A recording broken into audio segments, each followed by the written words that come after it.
추심 김 실장입니다. 오늘은 못 받은 돈이 있을 때 나 홀로 소송 진행하는 방법과 순서 등 차례대로 알려드리고자 합니다. 첫 번째, 소장 접수. 우선 대한법률구조공단에서 법률 서식 상담 사례에 들어간 후 해당 내용에 적합한 고소장 또는 소장을 다운로드 받으시면 됩니다.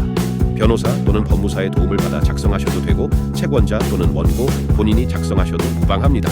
개인적인 사견이 과하게 들어가서는 안 되며 정확한 사실을 바탕으로 기재하여야 합니다. 두 번째, 채무자 개인정보 및 주소 확인 진행 중 만약 채무자 피고에 대한 개인정보나 주소 등을 모른다면 소장 접수 후 금융거래정보 제출 명령서 또는 사실조회 신청서 등을 작성하여 정보 요청을 해야 합니다. 소장 접수가 우선입니다.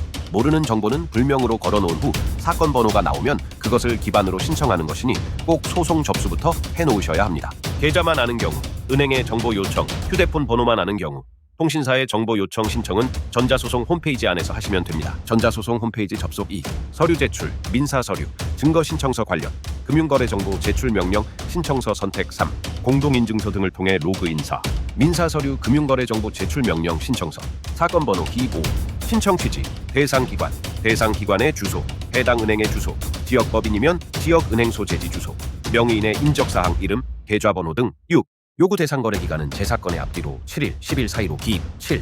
사용 목적은 원고가 피고의 실명과 계좌 말고 피고의 인적 사항을 알지 못해 소송 진행이 어려우므로 사실조회 신청함이라고 작성. 8. 요구하는 거래 정보 등의 내용엔 피고의 주소 또는 피고의 주민번호, 거래 내역 확인서, 소송의 입증 자료 확보를 위해 등 필요한 내용 작성. 첨부 서류 제출, 해당 계좌로 돈을 보냈었다는 이체 내역 등 기타 서류 제출. 순서로 진행하고 다음 페이지에 있는 소송 비용 납부하시면 됩니다. 세 번째, 채무자 정보 수정 후 당사자 표시, 정정 신청. 이제 은행에서 회신을 받으셨을 겁니다. 회신 온 정보를 토대로 당사자 표시, 정정 신청서를 제출해야 합니다. 당사자 표시 정정 신청서는 주소 보정 명령 오기 전과 주소 보정 명령 받은 후 이렇게 두 가지가 있습니다.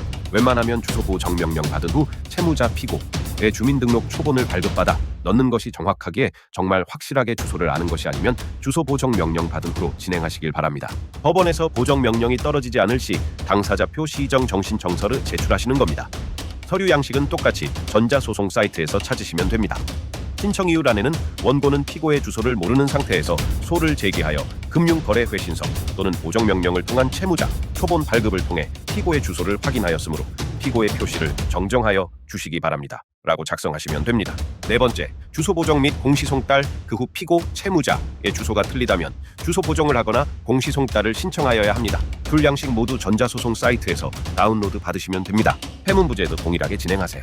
마지막 단계, 기일 지정 피고는 소장 부본을 송달받은 날로부터 30일 이내로 답변서를 제출하여야 합니다. 소송물 가액이 3천만 원 이상인 경우 무변론 판결로 진행되고 3천만 원 이하인 경우 소액 사건으로 분류되어 변론 기일이 1회 진행되어야 하므로 기일지 정신청서를 작성하셔야 합니다. 공시송달 또한 변론 기일 1회 열립니다. 번외 소송의 진행 중 피고와 합의가 되었다면 소일부 취하서를 작성하거나 소취하서를 작성하여야 합니다. 여기서 채권의 회수율을 높이려면 채무자와 가깝지만 따로 생활을 영위하는 연대보증인 둘을 추가로 요청하여 공정증서로 작성해 두시면 또 소송이나 고소를 진행하지 않아도 강제 집행이 가능합니다.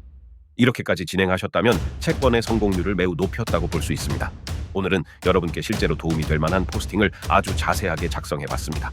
채권과 관련해 도움이 필요하시다면 추심 김 실장 전화 주세요.